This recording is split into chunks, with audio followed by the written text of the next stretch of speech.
Howdy everybody, sorry for that. Looks like we had a bit of a false start on the channel this day. This program should be running now. We'll be able to help. This is Nighttime Mathematics Radio. We'll be coming to you live for about the next half hour.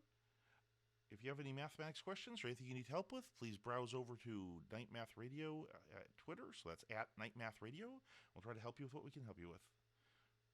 For the moment, we had one question come in earlier on Twitter, and I apologize very much to the person who asked the question. I'm afraid we had a bit of a technical issue starting the stream, but we're going now. So let's look at an interesting problem that involves both the fundamental theorem of calculus and, in a very strange way, the chain rule. So let's get started here. Problem with the chain rule. So let's see if we can do both at once here.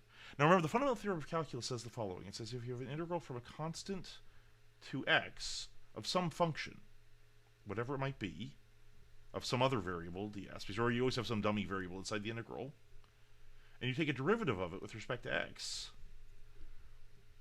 what you get back is just the inside function at x.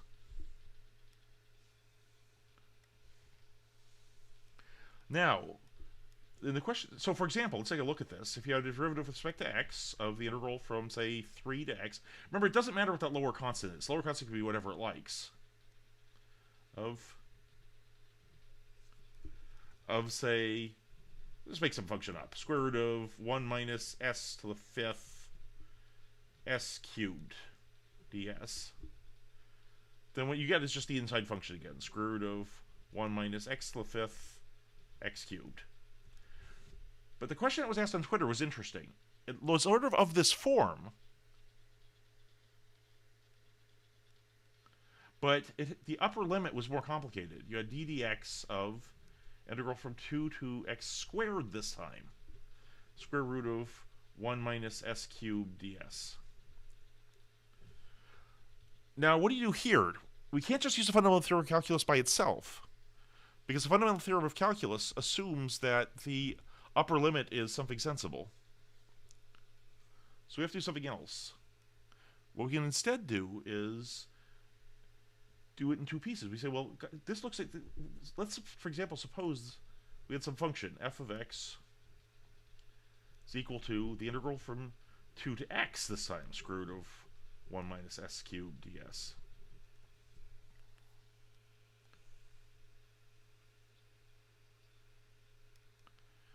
Now, how do we handle this? Well,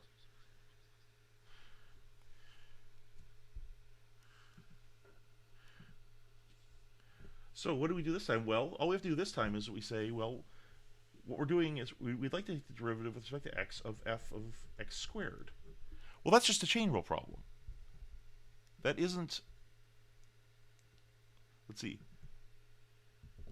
that's just a chain rule problem. So all we have to do now is take the derivative of f with respect to x, evaluated at the interior function, x squared, times the derivative of the interior function with respect to x. This is just like any chain rule problem ever. It looks funny because you're not used to seeing functions look like this. This is a very weird looking function. But, well, we know this piece. That's just the fundamental theorem of calculus again, because f, remember, is the simple one.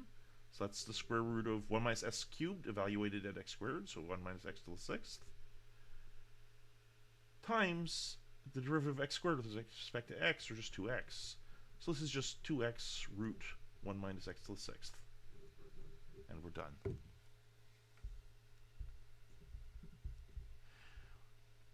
Well, hopefully third time was the charm, but you're able to hear it this time. I apologize for all the technical difficulties we're having tonight. If anybody has any questions about math, at this point I think we've got all the technical issues resolved and we should be able to help you out. Just come on over to Night Math Radio on Twitter, ask some questions, and we'll be able to answer them here. Once again, this is Nighttime Mathematics Radio.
Once again, for anybody just joining the channel, this is Nighttime Mathematics Radio. If you have any math questions, head on over to Twitter, tweet the question to @NightMathRadio, and I'll try to answer it here live on the channel.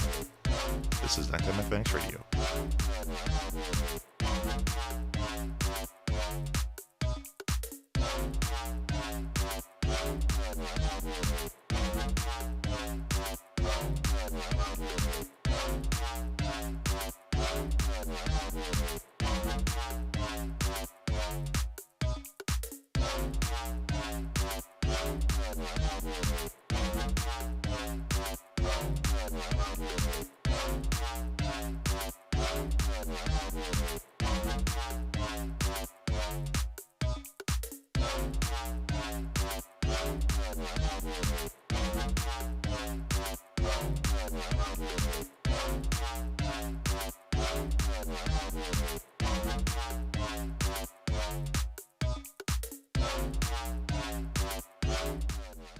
This is Nighttime Mathematics Radio, bringing you mathematics, mathematics help, calculator lore, and all the cheesiest loops that Apple has for free.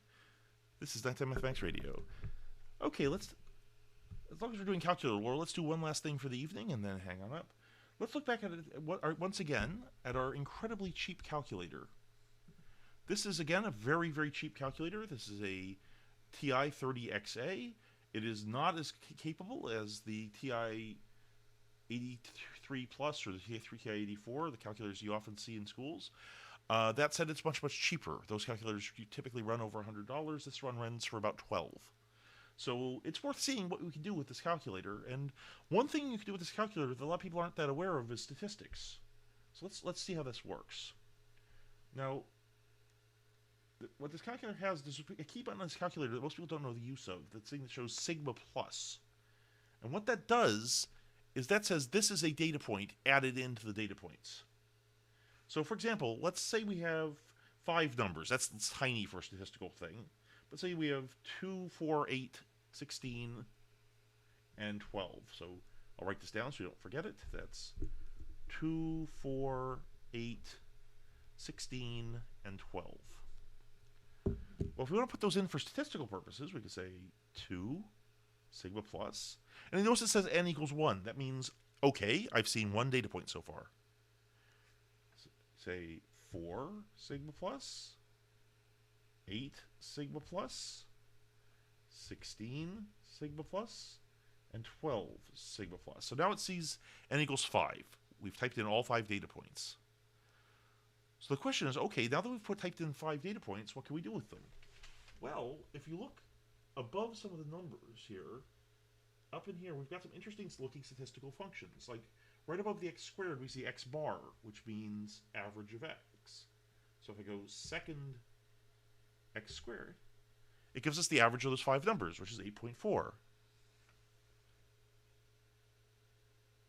Similarly, above the left parenthesis, I see sigma x, or in other words, sum of x. So I can type second that. It says 42. The sum of those 5 numbers is 42. Or if I want the sum of x squareds, I have second x squared, 484.